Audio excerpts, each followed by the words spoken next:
Welcome to History 111, Lecture 7. We are going to continue our discussion of the Emperor Constantine, then move on to the Latin Church Fathers, and finish with an overview of the Germanic tribal peoples, the successors of Rome. So when last we were looking at Constantine, we were looking at his interaction with the church. Let us take that further still, because there is a religious controversy going on in the early 4th century, and it is over the question of the Trinity. We mentioned the concept of the Trinity in a previous lecture. This is the idea that God is simultaneously three and one at the same time. God the Father, God the Son, God the Holy Spirit. But even though there are three aspects of God, it is all one God. That's confusing. And you saw that Origen used Neoplatonic terminology to try and explain it, whereas other priests just said, accept it, take it on faith, because we said so. Meet the priest Arius. He is from the late 3rd, early 4th century. He is a priest, not a bishop, and he is in Alexandria. Alexandria, northern Egypt, was a center of learning, and a library was there. It was a place where a lot of very highly educated people gathered. And he spent a lot of his time thinking about the relationship between the three parts of the Trinity, or specifically two parts of the Trinity, the Father and the Son. And he said, how can they be the same age? How can they be of the same substance when there are differences? So Arius's version of Christianity is called Arianism. Spell it with an I, not a Y. Arian with a Y is something totally different. And in Arianism, considering this relationship, he decided, since God the Father has always existed and God the Son was born, they are not co-eternal. They are not the same age.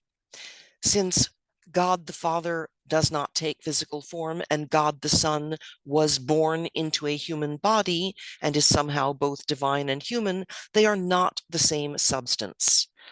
So the question is, this is logical, this makes perfect sense, it is perfectly acceptable, or is it? Because there are those who believe this is a heresy and not orthodoxy, including Arius's boss, the Bishop Athanasius. It is popular enough, however, that a large number of people in the Eastern Empire, eastern half of the empire, are following this version of Christianity, including members of Constantine's family. And while Constantine has not made Christianity the only legal religion, he does take seriously his role as what is called Pontifex Maximus. Pontifex priest, Maximus highest. So this is a courtesy title that all emperors have had for quite some time, highest priest. It doesn't mean that the emperor is actually going to perform religious rituals. No, he is not. He doesn't get to make decisions about religion, but he figures if he has this title, he might as well use it, and he will use it to ask the question, is Arius correct, or is he a heretic? Because as far as Constantine is concerned, if you are following a monotheistic religion, you all have to do it the same way. There can only be one correct way of doing it, and he sees it as his responsibility to find out what is the correct version and to ensure and enforce uniformity of belief and practice. So what does he do? He calls a council. Now, from Constantine's perspective, this is just, I'm acting as Pontifex Maximus, protecting the uniformity of Christianity. From the perspective of the church, this is secular intrusion into sacred affairs. This should be internal within the church to make these decisions. The state shouldn't be getting involved. But Constantine calls a council, the Council of Nicaea, 325. This is the first ecumenical or church-wide council ever, and it is called by the head of state, not the Pope, not the head of the Catholic Church. And the whole, Christian Church. We haven't invented Catholicism yet, so ignore that slip of the tongue, please. But the Pope is supposed to be head of the church. He should be the one calling a council if anybody does. But it's Constantine, the emperor, who calls this council, and the whole point of it is to debate this question: is Arius orthodox or heretical? Are his ideas orthodox or heretical? And the council, Constantine attends it, but he doesn't take part. He just sits in and listens. It is attended by, and the people participating in it are the leading bishops from everywhere in the empire, bishops, apostolic bishops, leading scholars of Christianity. And by the time we are in the early 4th century, we have scholars of Christianity, theologians. One of the people who does not attend is the Pope, because the Pope, his feelings are hurt. He feels like, I should have been the one to call this. The emperor didn't have the right to call it. But the emperor calls it anyway, and everybody else shows up. The emperor, as I said, does not take part. He just sits in and listens to the argument. And then when the decision is made, he will step in to enforce the decision. So the decision is Arius is a heretic, because we come up with the Nicene Creed. So we are here to debate Arius's teachings, his theology, and we decide Arius is wrong, and we put this into writing in the form of the Nicene Creed. And this is the first official statement of belief. Christianity's been around as either a sect of Judaism or its own religion for 300 years now. And this is the first time we've got a little checkbox of, in order to say, I am a true Christian, I believe this, this, this, and this. It is our first official checklist, our first official statement of belief. And in it, it says Arius is wrong. The Father and the Son are co-eternal. The Father and the Son are the same substance. The Nicene Creed might be familiar to some of you. This is a fairly modern translation, but it starts out, I believe in one God, Father Almighty, maker of heaven and earth. And it goes on to say Father and Son are co-eternal, of the same substance.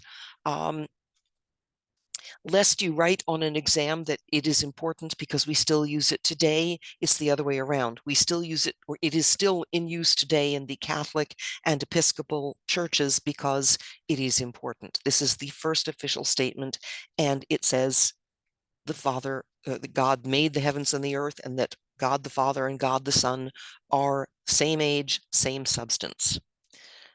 Arius is officially ruled a heretic. So what is Constantine going to do in response to this? He is going to arrest Arius for the crime of heresy. So again, secular intrusion into sacred affairs. The state sees, the emperor, the state sees themselves as enforcing uniformity of belief and practice, mandating and enforcing this.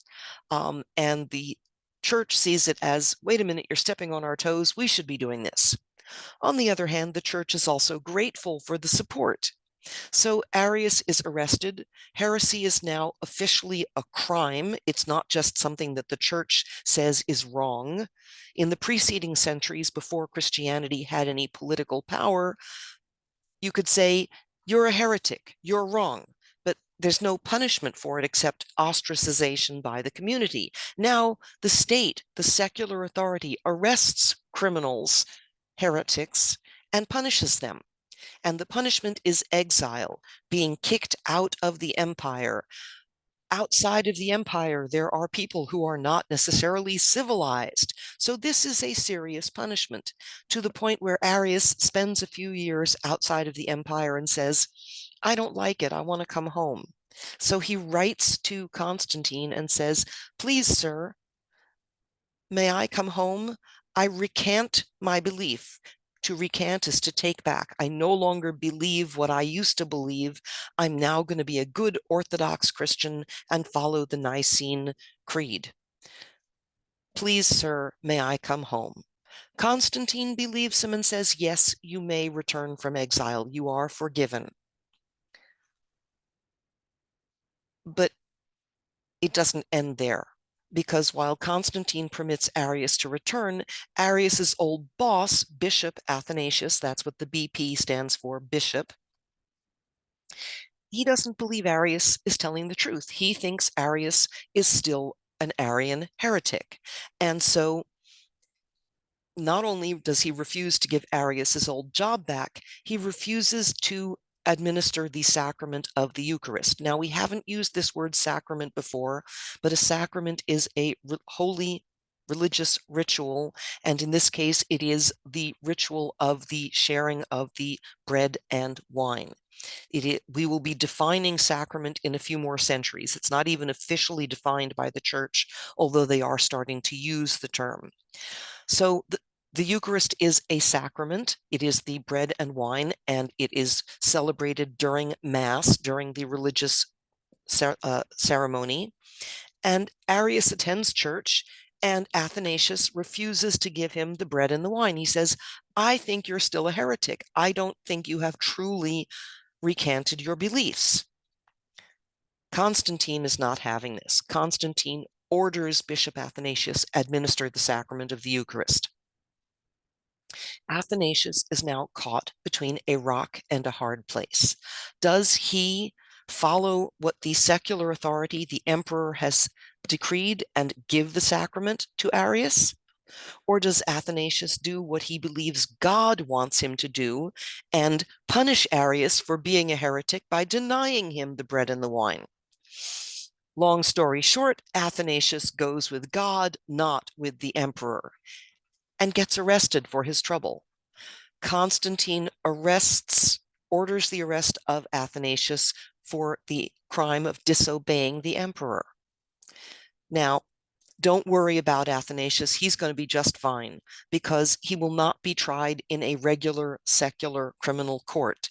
From this moment onward, from the early 4th century, we are going to have parallel justice systems. Members of the clergy, priests, bishops, archbishops, monks, nuns, they will be tried in church courts or ecclesiastical courts, and they will be tried by their fellow clergy. They will not be tried in a regular, ordinary, secular criminal court. So parallel justice systems from the early 4th century onwards, and it will come as no surprise to you that Athanasius is, in fact, acquitted. He will not be convicted of this crime. Why spend time on this? Why not just zip through it, mention Arianism, and move along?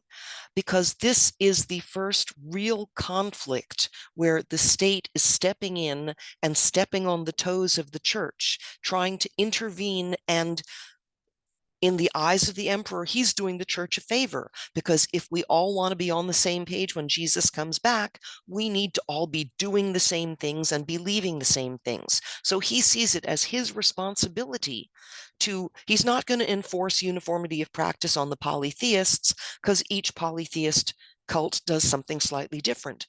But if Christianity has one acceptable version, he is going to insist that the Christians at least follow the only correct version. So we get state or secular intrusion into interference in religious affairs. The state is trying to support the church, but it's also kind of trying to tell the church what to do.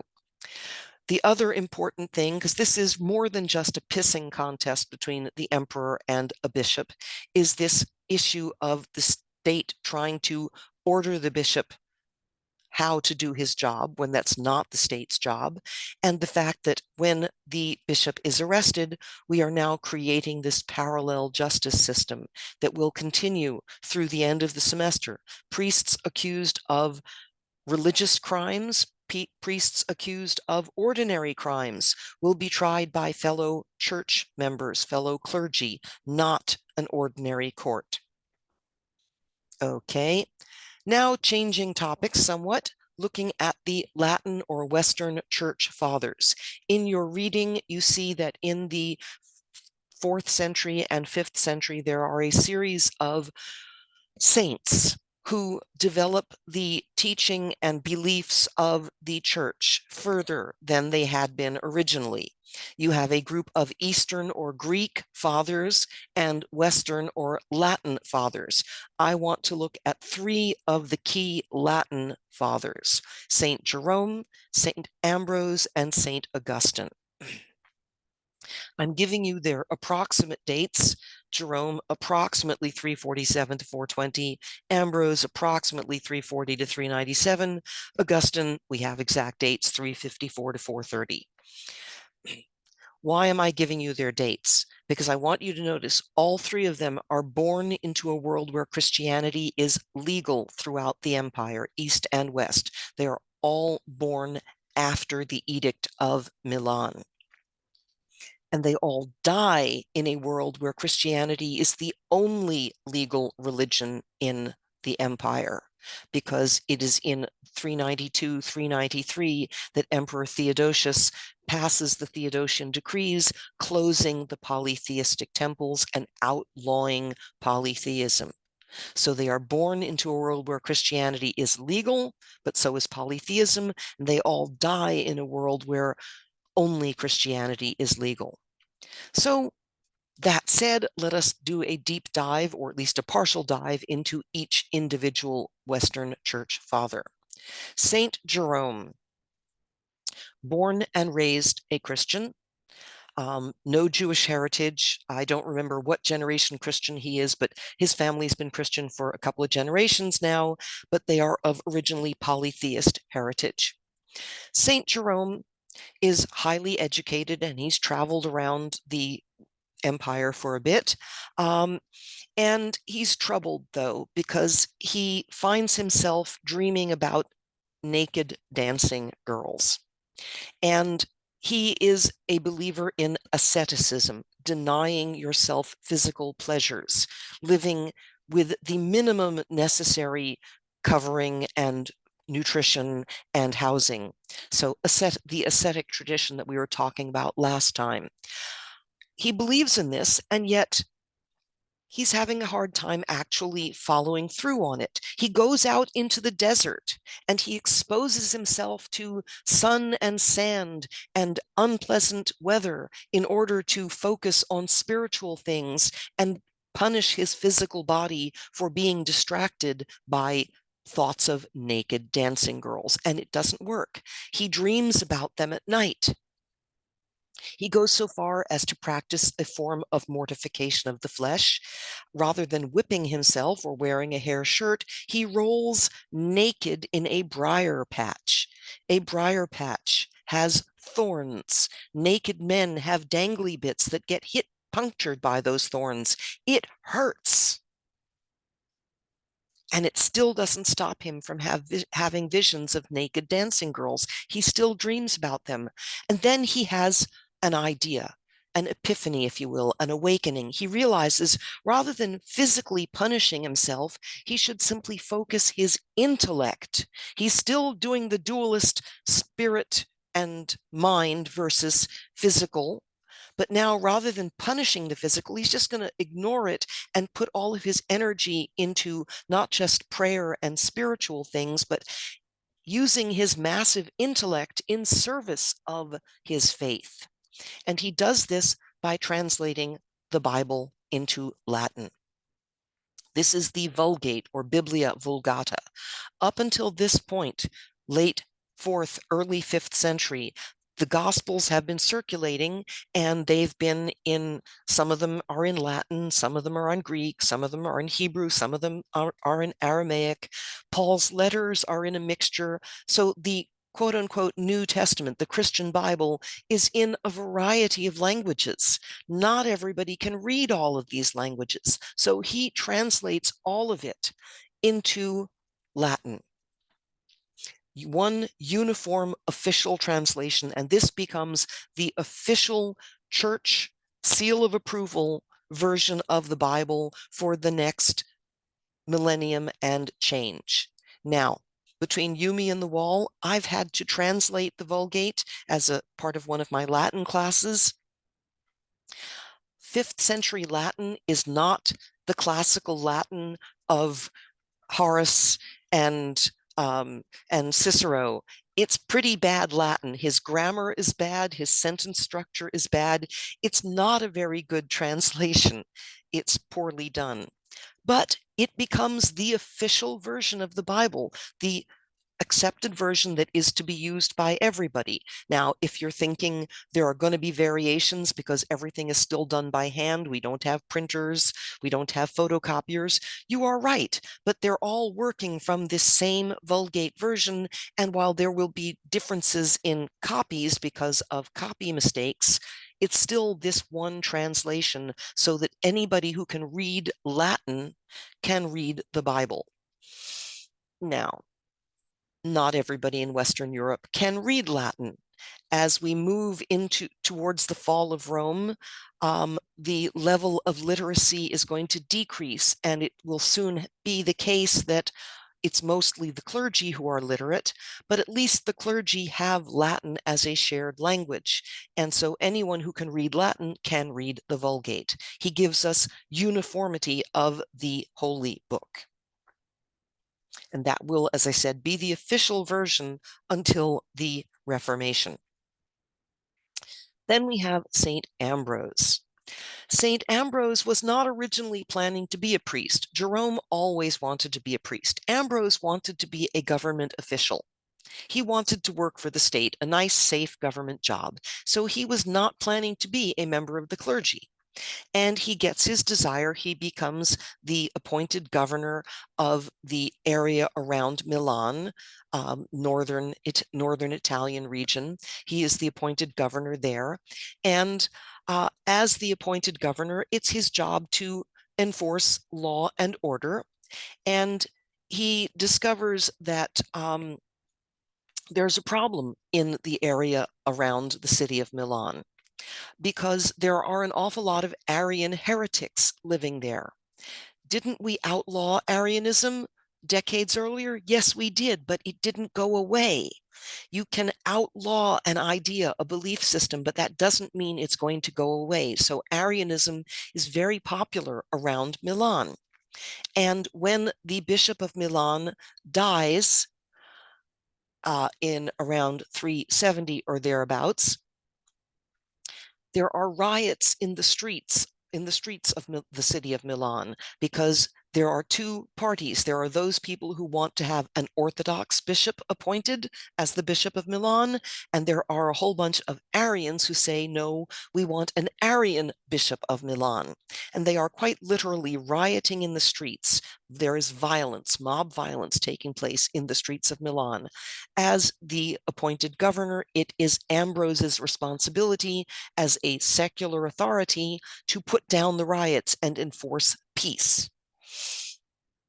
Well, he and his soldiers march into amidst the rioting crowd, and he's trying to stop the riot from happening. And in the middle of all this chaos, in the middle of the people screaming and yelling and throwing things, the voice of a baby is heard crying out, "Ambrose for bishop! Ambrose for bishop!" What's happening here? Babies don't usually talk in whole sentences, and when they do, it's not usually about who should be the Bishop of Milan. But this is God making his voice known through an innocent, God making his will known through the voice of an innocent. This pure, innocent baby says God wants Ambrose to be the Bishop of Milan. So, of course, Ambrose must follow God's orders and become Bishop of Milan. There's a slight problem. Ambrose is not a member of the clergy. He is a member of the laity. He is not a priest, let alone level of bishop.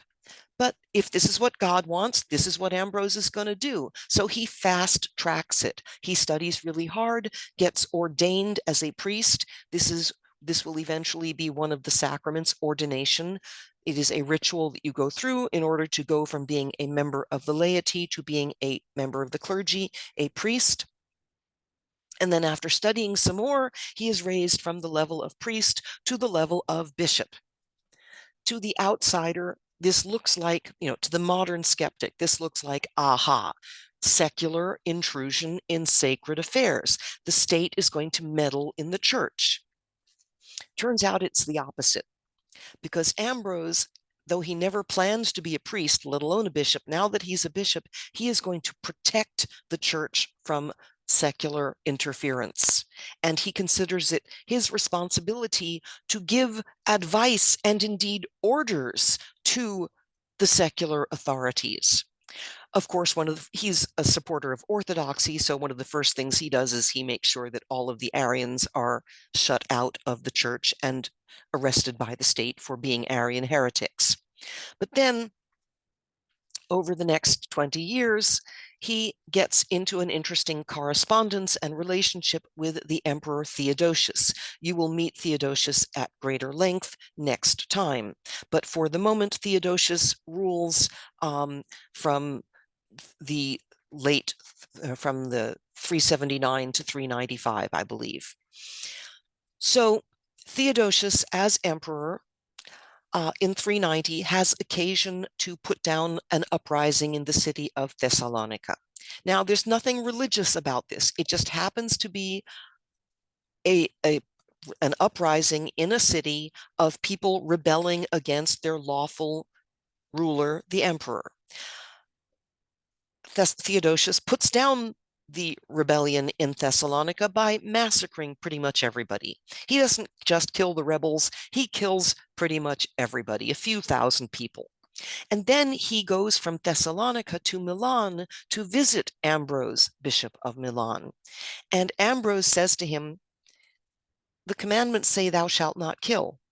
And while it is understood that you might have to kill some people when putting down a rebellion, massacring everybody is, if you will pardon the pun, overkill. You killed innocents, which means you are a sinner and you must do public penance before receiving the sacrament of the Eucharist. You cannot receive the bread and the wine unless you do public penance. We talked about this, the issue of wearing a hair shirt or fasting or doing some other form of mortification of the flesh, some other form of punishing yourself to show God and the world that you are truly sorry for the sin you committed. In this case, I believe that Theodosius was required to walk barefoot around the church in Milan a couple of times. But notice, Ambrose is a mere bishop who, when he worked for the emperor, for the previous emperor, but when he worked for the state, he was a lowly local governor. He was, in terms of authority, secular authority, back when Ambrose was a layperson, he was down here where the emperor was well above him. And now he is a mere bishop. He's not even the pope. But here he is saying, I know I'm the mere bishop and I'm below you, but in matters of faith, in matters of religion, I am above you. I have responsibility for your soul, and you must do this public penance in order to receive the bread and the wine. And Ambrose wins. Theodosius does the public penance. So here we have church-state relations. Who has more spiritual authority? When it comes to auctoritas, it's Ambrose, Bishop of Milan, and he is able to order the emperor, like any other layperson, to do public penance. And a couple of years later, they maintain a correspondence, writing to each other back and forth. A couple of years later, it is under the influence of Ambrose that Theodosius issues the Theodosian decrees, 392 or 393. Different accounts give slightly different dates. But the Theodosian decrees, this is what I mentioned a few slides back, this is what makes Christianity the only legal religion in the Roman Empire. The polytheistic temples are shut down.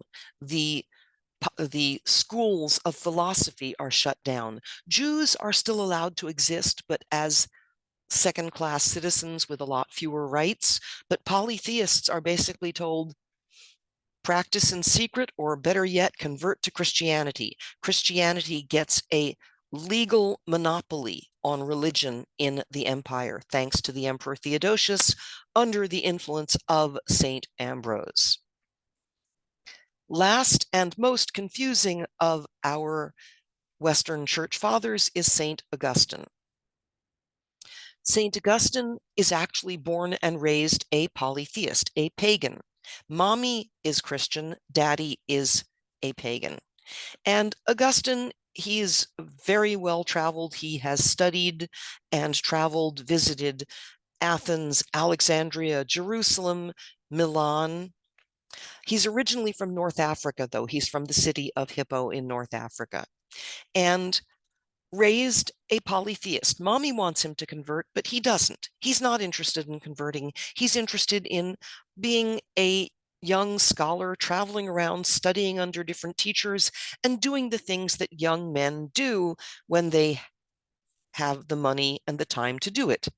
Drinking, gambling, and having sex. Just generally enjoying himself until he visits Ambrose in Milan and, as a full-grown adult, finally converts. He converts to Christianity in 387 under the influence of Ambrose.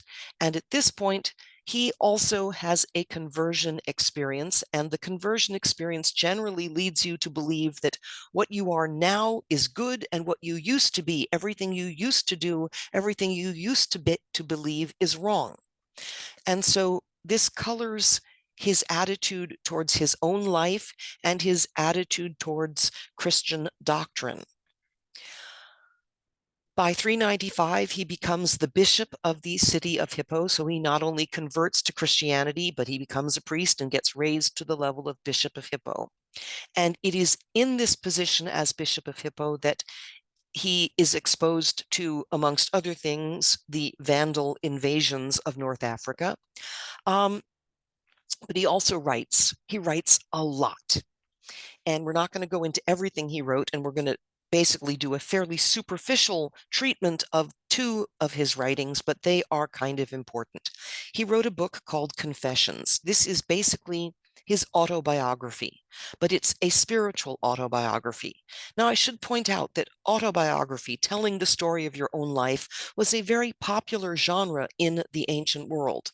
It is not a popular genre in Christianity. This is one of the last autobiographies to be written for a millennium because it becomes less common. Biographies, yes. Histories, yes. But telling the story of your own life is too much focus on the self. But in Confessions, you see both the effect of his conversion experience. Everything that I used to be was bad. Everything that I am now is good. But also the philosophy. As a young man, he had studied Manichaean philosophy, which is a dualist philosophy that separates things, as we've said with other forms of dualism, into these things are good, things of the spirit are good, things of the body are bad. And he uses it to examine his own life and say, before my conversion, I was focused on the physical, on the material. Before my conversion, I was immersed in the physical and not really devoting myself to the spiritual or even the intellectual as I should. So he sees this influence in his own life of the wrongness of the physical and the rightness of denying the physical now that he's found God. He goes further, though, in the City of God. In Confessions, he's talking about his life and the influence of God and his conversion experience on his own life. In the City of God, he lays out a fairly grim theology, because according to St. Paul, the message of Jesus is for everybody. All you need is faith in Christ Jesus, and you are saved. We are saved by having faith in Jesus. That's St. Paul. Augustine, 3.5 centuries later, dealing with the Vandal invasions of North Africa, so barbarian invasions and sacking of cities, he says, no, not everybody's going to get into heaven. Only some people are going to get into heaven, the elect, because there are, in fact, two cities. There is the city of God, heaven, and there is the city of man, earth. And most people are citizens of the city of man. We focus on the worldly things, fame and fortune. Citizens of the city of God, the elect, they are just passing through the city of man on their way to heaven. So he's laying out the idea that we're not all going to be saved, that you cannot earn salvation. The church, as it's developing its doctrine, is starting to teach that if you sin, you can earn forgiveness by performing acts of penance, wearing a hair shirt, walking barefoot around the church. You can earn forgiveness, and perhaps you can earn enough forgiveness to earn salvation. But Augustine says, no, really, people, why did God save me? Why did God enable me to convert in the confessions? God's grace made that possible, and it is only God's grace that grants us salvation. That is confusing. If you are confused, you are allowed to be confused. A lot of people are confused by Augustine, and I would never make you read him because he's not fun to read. On the other hand, some of what stick a post-it note next to this, because his ideas are going to influence John Calvin in the Reformation. The idea that salvation cannot be earned. It's only God's grace. So several of the Reformation theologians, Martin Luther and John Calvin, are both highly influenced by St. Augustine. Okay, and now for something completely different.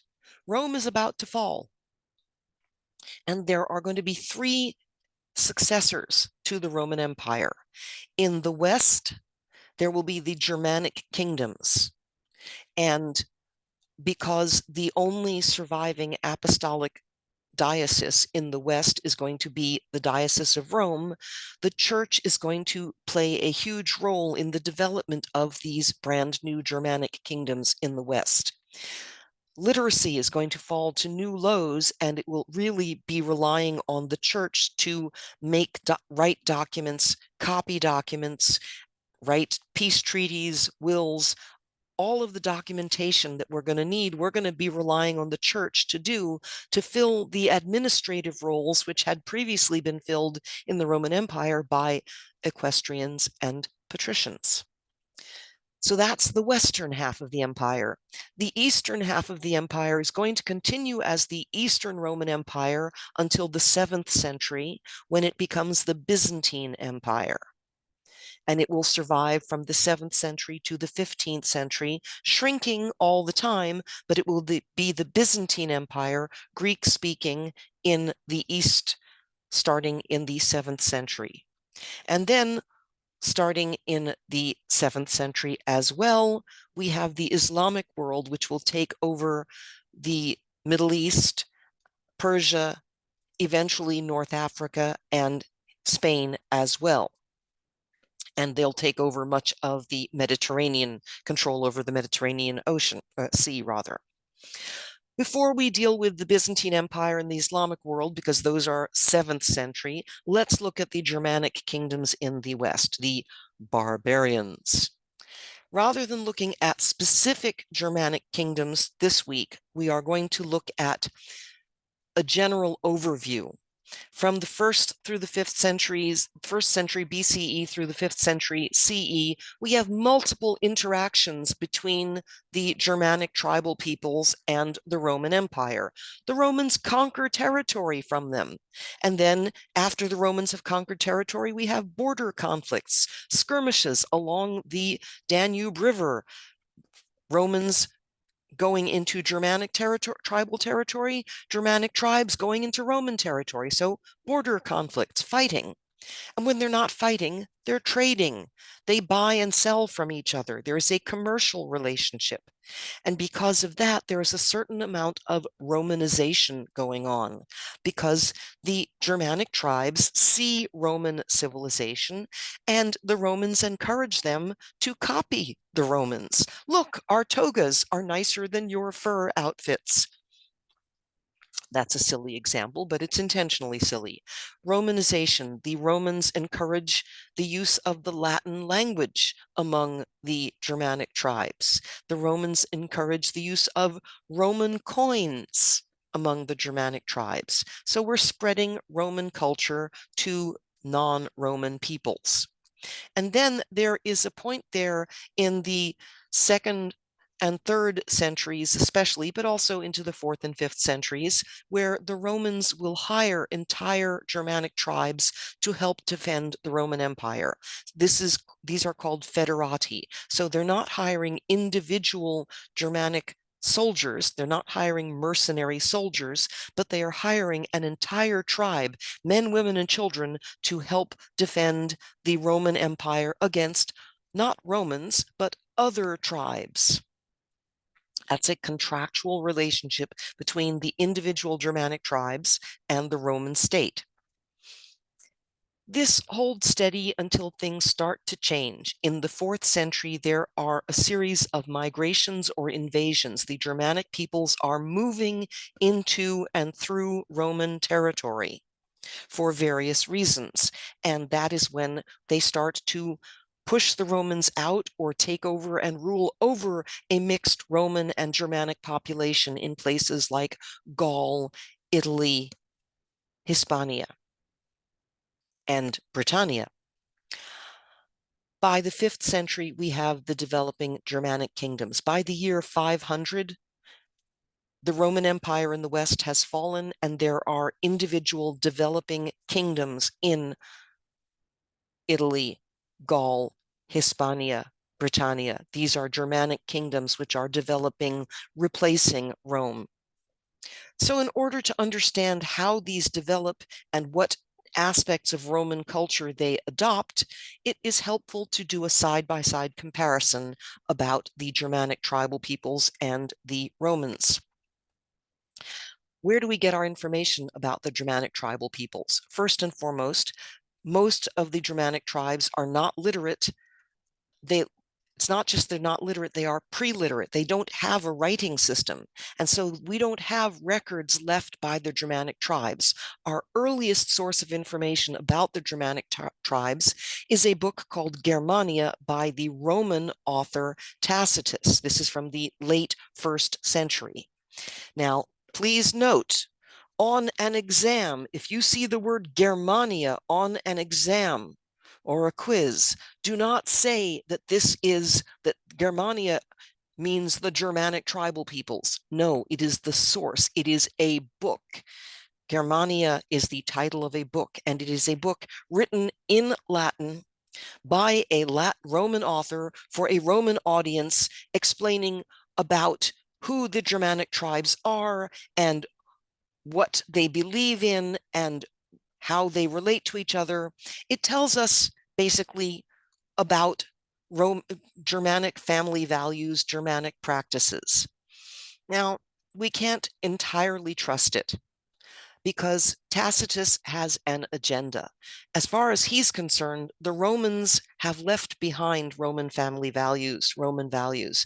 As far as Tacitus is concerned, the Romans have become luxury loving and a bit degenerate. They're no longer the good, upstanding Romans of the past. They've lost touch with their Roman heritage, and they are too heavily influenced by the Persians and the Egyptians. They like luxury too much. He says that the Romans no longer value marriage. They get divorced at the drop of a hat. The Germanic peoples are more given to Roman values than the Romans because the Germanic peoples actually value marriage. Okay, it's a biased source. Can we completely reject it? No, because it's the earliest source we have. So what we have to do is we have to take it with a fistful of salt and say, what does Tacitus write that can be supported and corroborated by archaeological evidence? He tells us that they live in small communities and they farm. We have archaeological evidence that shows us they lived in small communities and they farmed.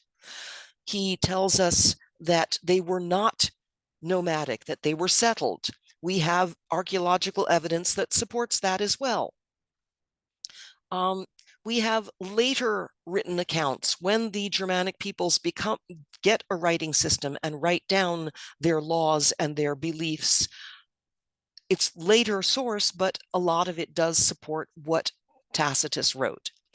The attitude of Germanic peoples towards their wives, we have nothing to support that one way or the other, but a lot of what we know about the Germanic tribes from Tacitus can be corroborated, supported by other evidence.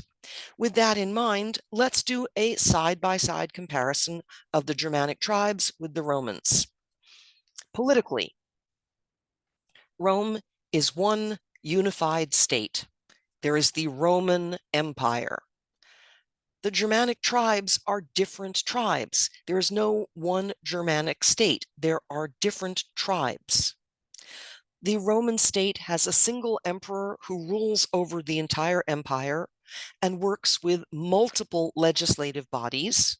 Again, we didn't bother going into all of the details of all of the different assemblies and Senate and all, but there are multiple elected legislative bodies that work with the emperor. The Roman state is governed by complex government institutions. Again, we didn't go into all of the details, but we pointed out it is very complicated. You have different levels of office holding, magistrates who are elected for as tribunes, praetors, censors, etc. We have government taxation, the government providing police, fire, road repair, aqueduct services that the government's supposed to supply. One government doing all of this. And since we have an actual empire, we have appointed officials running the different parts of the empire. So we have provincial administration. What it boils down to is it's complicated, but it is a very carefully structured system for governing an entire empire. The Germanic tribes are completely different. As I said, different tribes, period. So it's not one Germanic anything. And each tribe has its own chieftain. So the leader of the tribe, called the chieftain, one per tribe. And he works with sometimes a council of elders, the elderly men of the tribe. It is a tribal system, meaning it is kinship based. It is based on blood ties. A group of families makes up a clan. A group of clans makes up a tribe. And the tribal system, everything is based on family ties. So there is no institutional structure. You don't have any of this. It is much less complex. Now, does that mean that it's not a civilization? No, it is a culture that has its own level of complexity, but compared to the Roman state, it is much less complex. There's no single institutional structure across the board. And then here, in all caps and boldface, the Germanic tribes are settled, not nomadic. A trap that many students fall into is they see the word tribe and they think nomads. They travel from place to place. There are some tribal civilizations, the Huns, the Arabs, that are nomadic. The Germanic tribes are not. They move when pushed, when forced, but they are, as a general rule, settled. An economic comparison. The Romans have a monetary economy, uniform coinage that is in use throughout the Roman Empire. The Germanic tribes do not. They have a barter economy. There are no Germanic coins. They use Roman coins when they get their hands on them. Absolutely, that's the Romanization, the cross-cultural interaction. But the Germanic tribes do not have the technology. They don't have mines to mine the gold and the silver, and they don't have the technological ability to melt and mint coins. So it's barter. It's eggs and goats and baskets in return for services. The Roman economy is focused on cities. There's an urban focus. We have several really major important cities where large populations gather. People migrate to the cities for government services. The Germanic tribes are primarily rural. They have towns, yes, small towns, no major cities. It's small farming communities.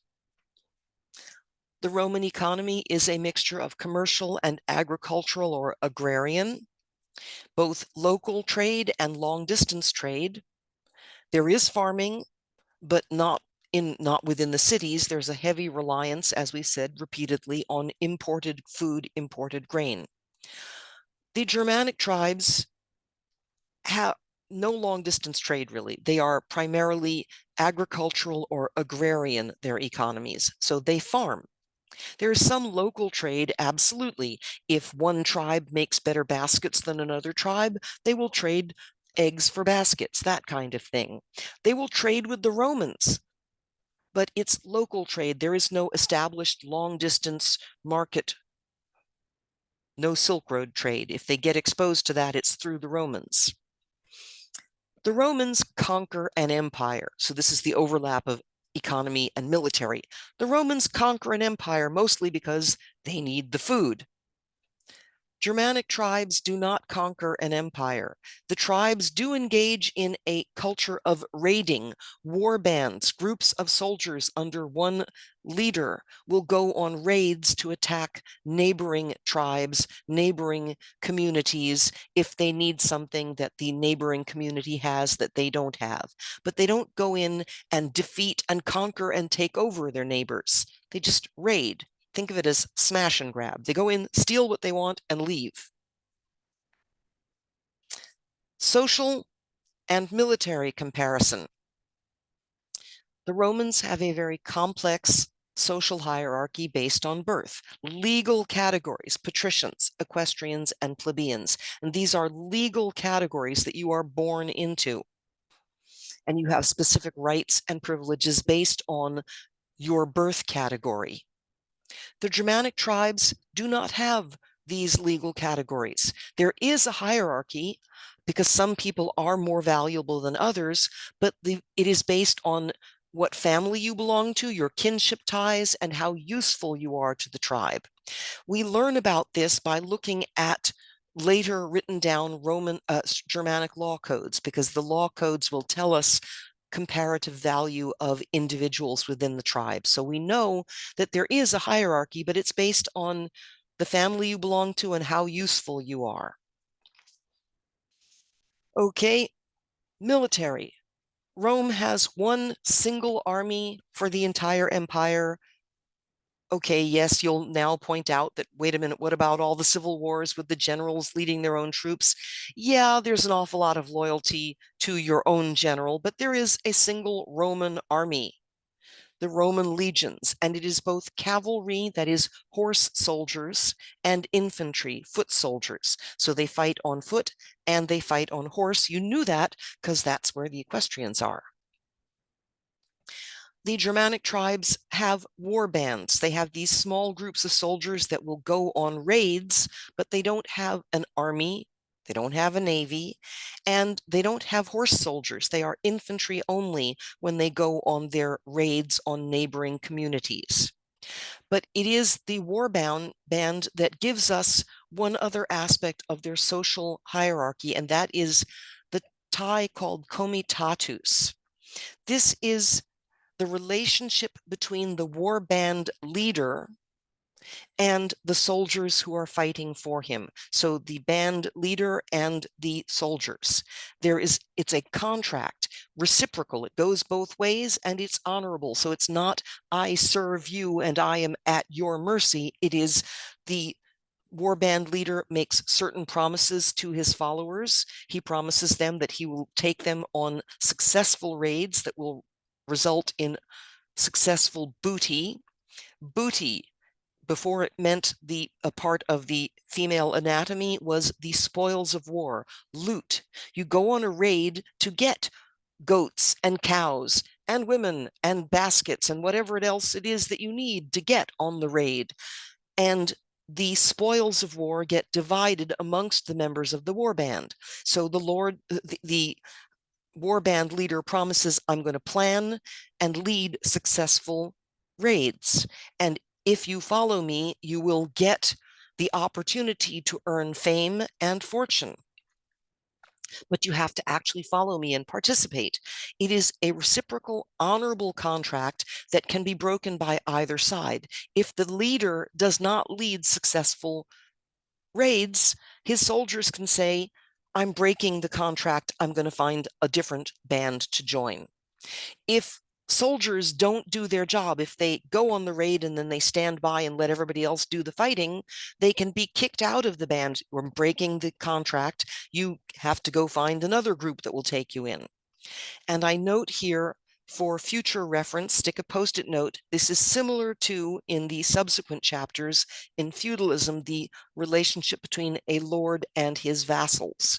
Comitatus is not the direct ancestor to this, but it is similar to that relationship. Okay, cultural and religious comparison. The Romans are literate. They have a writing system, and they heavily rely on written records, tax records, census records, trial records of criminal trials and civil trials.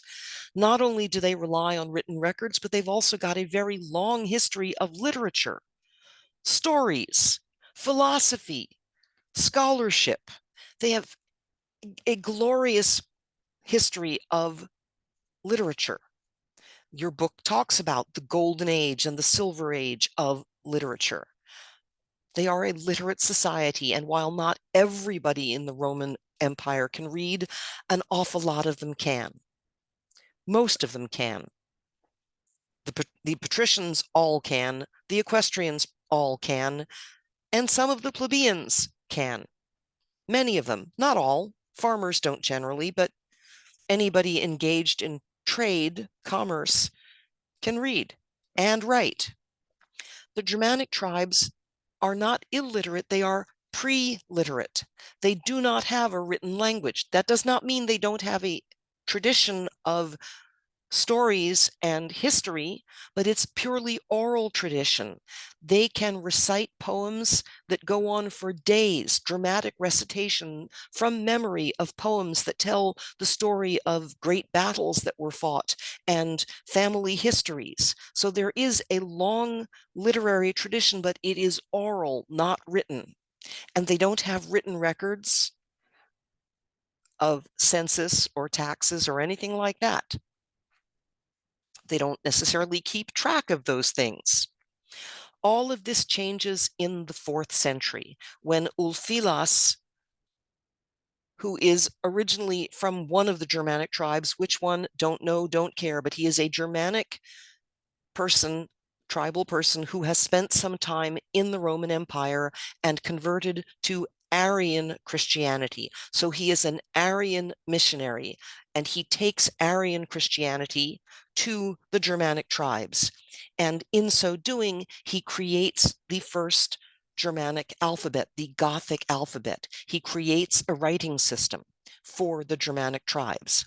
And what do you suppose are the first things that get written down in this new Gothic alphabet? Stories of battles and family histories? No. Sermons, gospel stories, parts of the new Christian Bible. Literacy in the Germanic world will be primarily limited to clergy for centuries.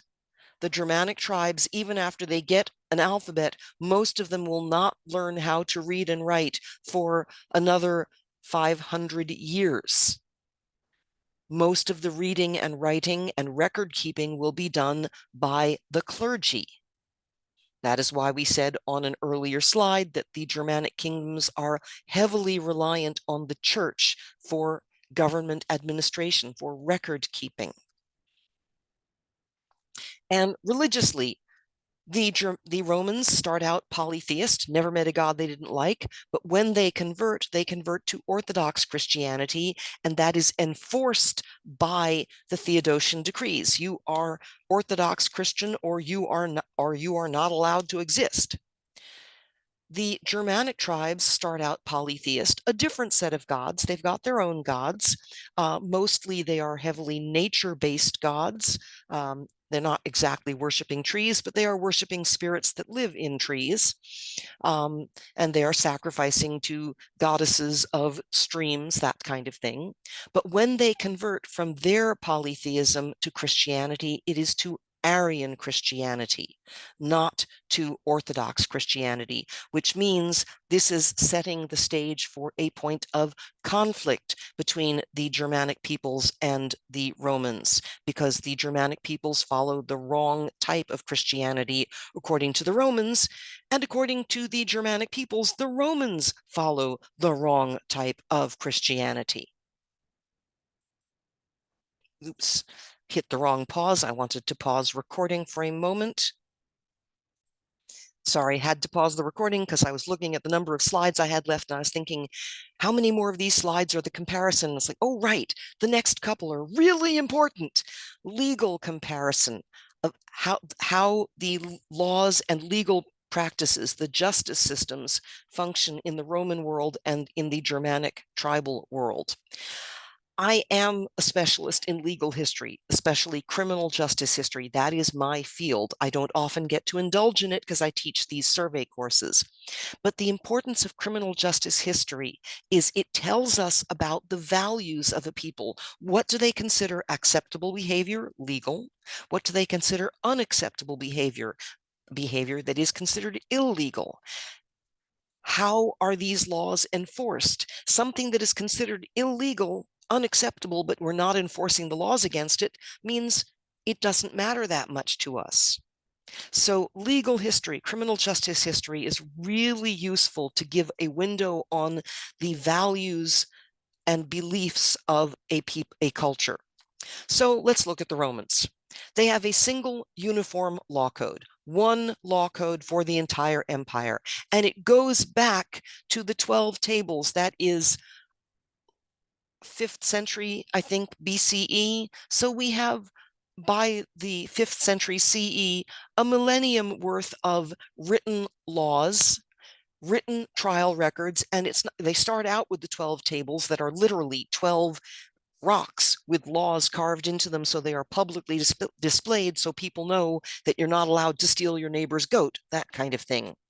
But these laws have been built on the legislative bodies, the Senate, the plebeian assembly have added to the laws. Emperors have issued decrees. So we're starting with the 12 tables and we are building on them. So we have, by the 5th century, a millennium of legal history consisting of written trial records, records of criminal trials and civil trials, testimony. The system is similar to what we would see in our modern world because trials happen in court buildings, buildings that are built especially for trials. The trials are presided over by judges. Now, in theory, according to Roman law, any Roman citizen can be a judge, but in practice, they are trained as lawyers first before they become judges. And it is an adversarial system. Lawyers argue for the defense, for the prosecution. In a criminal trial, in a civil trial, lawyers argue for the plaintiff and the appellate. Lawyers argue for both sides. And everything is based on precedent. That was one of the words from the very first day's vocabulary list. Precedent, an example that sets the pattern for what is to come. So if the penalty for stealing a goat was X, it should always be X. It shouldn't be something drastically different. We are setting the precedent that the penalty for this crime is this penalty, and we want to be consistent moving forwards. Germanic system is totally different. First of all, because it's different tribes, the laws differ by tribe. Each tribe has its own legal system, and they are oral. And we will start writing things down in the 5th and 6th centuries. We will start writing down our law codes. But originally, it is purely oral, relying on tribal memory, and it takes place in open air tribal gatherings. You don't have an adversarial system with lawyers. You've got the chieftain as the judge, who may or may not consult with the elders of the tribe, and the procedure for how the trial works. Oh, it is so very, very different. How do you prove guilt or innocence? In the Roman world, it's law and order, ancient Rome. You have evidence presented. If Fulano de Tal is accused of stealing a goat, you ask, has anybody, is there evidence that he has a goat that he didn't have last week? Do you find goat bones in his garbage? Is there any physical evidence to show that he stole a goat or has a goat that he shouldn't have? Are there witnesses? Did anybody see it happen? So we prove guilt or innocence based on physical evidence and eyewitness testimony. Punishment in the Roman world is based on precedent. Whatever the previous punishments were, we're going to continue in a similar vein. Usually the punishment is a fine, cash money paid to the state, not to the winning party in a lawsuit, but to the state.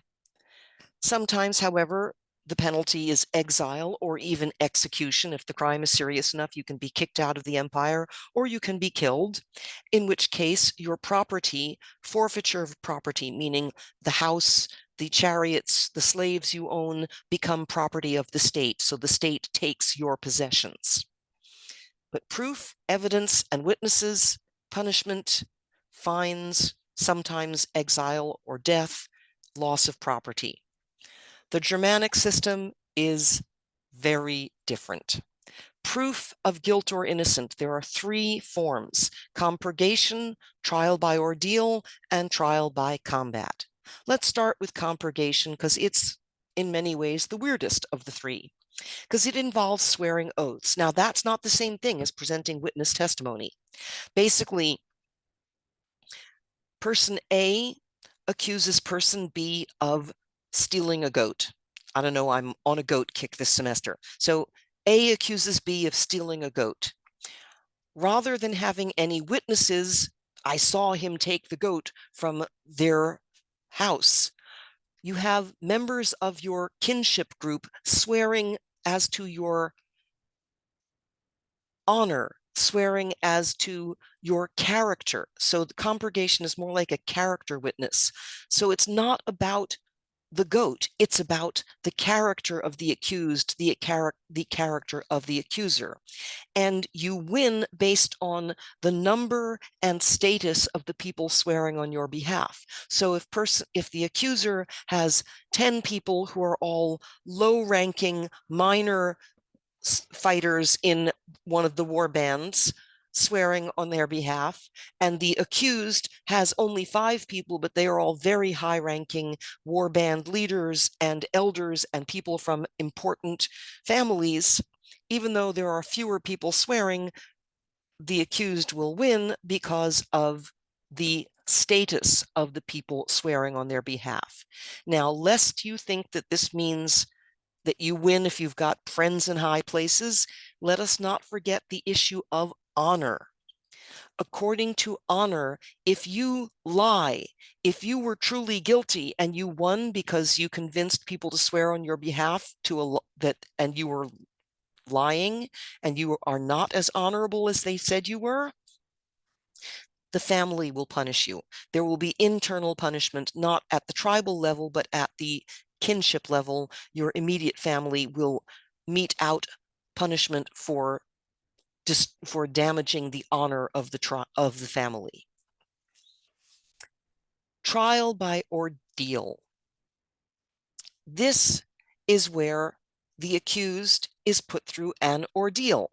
So Joe Blow accuses Mary the milkmaid of well, let's keep with the goats. We're on a goat kick. Stealing a goat. Rather than, again, finding out, is Joe missing a goat? Does Mary have an extra goat? Are there goat bones in Joe's garbage or Mary's garbage? Rather than looking for any kind of evidence or anybody seeing Mary lead the goat away, Mary is going to go through an ordeal in front of the entire tribal gathering. she will go through an ordeal.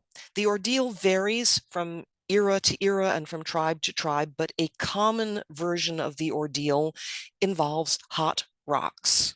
So in front of the entire tribe, some rocks are placed in boiling water or in a fire until they're white hot. And then the accused has to pick up that hot rock, reach into the boiling water to grab the hot rock, or reach into the fire to grab the hot rock and hold it, publicly hold up that rock in front of the entire tribe for a period of time, and then drop it because it hurts. It's a hot rock. Okay, at this point, nothing has been proved. You've gone through the ordeal. The proof comes afterwards because we then wrap the hand up. Notice I didn't say wash it and disinfect it and add aloe vera. No, we're just going to wrap the hand up as it is and let that person sit for a few days while we move on to the next case, because we are doing this at a tribal gathering rather than in a building that is specifically for administration of justice, it only happens periodically. So there's usually a fairly large backlog of cases to be dealt with. So the accused goes through this ordeal and then sits for a few hours or a few days, and then is brought back in front of the entire community again. And in front of everybody, we unwrap the hand and display the hand to the community. Guilt or innocence, this is not punishment, this is proof. Guilt or innocence is determined by the condition of the hand. If the hand is all cracked and oozing pus and clearly suffering from burns, the accused is guilty. If the hand is untouched, pure, no wounds whatsoever, the accused is innocent. This is not a question of somebody sneaking off into a corner and carefully bandaging their hand and treating the wound. No, you are on your honor leaving that wound the way it was first burnt by the rock. And a few days later, we check the condition. So what is determining guilt or innocence? The proof is based on divine intervention. The gods will spare the innocent. If you are innocent, your hand will not be damaged. You will not be injured. If you are guilty, you will get burned by the hot rock. And lest you think this is illogical, you're right, it is illogical. It's based on faith, on the concept of the gods, or it works perfectly when we switch to one God. It works just as well if there's only one God who is determining guilt or innocence. And in fact, trial by ordeal will be in use until the 13th century in Europe. And quite frankly, it's in use in colonial America. You've heard of the Salem witch trials. Do you know how you prove if somebody is a witch or not? You put them through an ordeal that can include things like tying them to some rocks and dropping them in a body of water. And if they float, with the Salem witch trials, it's a lose-lose situation. You tie them to rocks. If they float, that means the devil protected them and they're guilty, so you burn them. If they sink, that means the devil didn't protect them and they're innocent, but they drown anyway. But that's not the way it works for the Germanic tribes. We don't use that kind of ordeal. We use things like hot rocks, that kind of thing. And the gods will protect the innocent. Trial by combat is similar to trial by ordeal, except that it involves fighting. The accused and the accuser will fight each other. What happens if one of them is a non-combatant? If the accuser is a woman who doesn't fight, she'll get a champion, somebody from her family who will stand in and fight on her behalf. And I know what you're thinking. You're thinking, might makes right. I'm the best fighter. I win. Nope.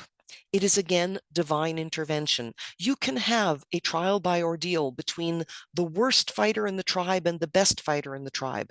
The worst fighter who's never yet picked up a sword by the correct end. He's constantly picking it up by the pointy end rather than the handle. The best fighter has never lost ever in combat. But if the worst fighter is innocent, he will miraculously pick the sword up by the correct end, and miraculously the best fighter will trip and fall and impale himself on that sword. The winner is determined not by the skill of the fighters, but by the gods or God protecting the innocent. But again, this is not punishment. If you are injured, you're burnt in the trial by ordeal, you are found guilty, but that's not punishment, that's proof. If you are injured or even die in trial by combat, that is proof, but it's not punishment. The punishment is this: Wehrgeld, literally man money or man gold. In a family kinship-based society, there is always the threat of feuding. You killed my brother, I'm going to kill your nephew. You killed my nephew, I'm going to kill your cousin. And you go from generation to generation with families fighting each other. Feuding is bad for the health of the tribe. It is bad for the stability of the tribe. It is dangerous. We cannot protect ourselves if we're too busy fighting each other. So instead, Wehrgeld is paid to the family of the wounded party, of the innocent party. And it is based on the value of whatever part of whatever the injury is. And this is where, when they write down the law codes later on, we learn about the relative value of different members of the tribe, because the payment to the family, if you have done injury to a young man of fighting age, you've damaged his sword arm, the Wehrgeld is going to be really high. And literally, I've looked at these law codes. They go on for page after page. The Wehrgeld for damage to the dominant hand thumb, the dominant hand pinky, the non-dominant hand thumb, the non-dominant hand pointer finger, the feet, the knees, the legs, each individual body part broken out and assigned a monetary value that we pay to the injured party, so that or to the family of the injured party, so that they will not have this endless cycle of vengeance, revenge, and feuding. And the Wehrgeld tells us that young men of fighting age are more valuable than anybody else in the tribe. Do you know who the next most valuable is? Young women of childbearing age. You'd think, the elders, the chieftain. Well, the chieftain is important because he's also a war leader, but the elders are not as important as young women of childbearing age, because young women of childbearing age are the future of the tribe. They're the ones who are going to reproduce and provide us with new tribal members. So they are more important than the than women of, say, my age. I'm past childbearing age, so do an injury to me, and it's not nearly as high a Wehrgeld payment as it would be for somebody else. Okay, at this point, while I do have a few more slides I could go into to talk about the era of migration and invasions, I think I'm going to take that up next time, because we've got more than enough to go on here in lecture 7. So I'm going to end the lecture at this point. I will post it and you will all be expected to watch it. Thank you for participating. Okay, and